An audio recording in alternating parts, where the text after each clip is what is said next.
انا عايز كل الناس تتجمع في الفيديو دوت الصنايعيه قبل العملاء، وعايز صنايعي يطلع يرد على المشكله ديت، ولو رديت تبقى انت صنايعي توب. تمام كده. الاستاذه بتقول ايه بقى؟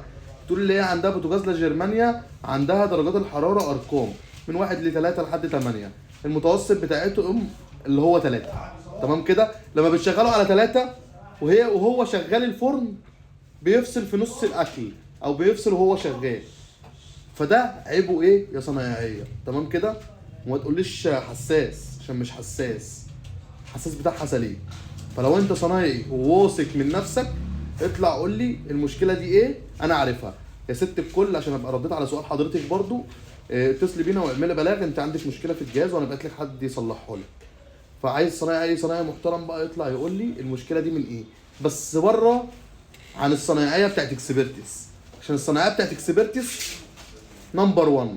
انا عايز صنايعي بقى من اللي بيطلع عمال يعملوا شو بقى يطلع يقول لي المشكله دي بتاعت ايه، عشان احنا مش واخدين المجال كصنعه، احنا واخدينه كدراسه وفاهمين كل حاجه الظبطه بتاعتها فين بالظبط وبتعمل كده ليه.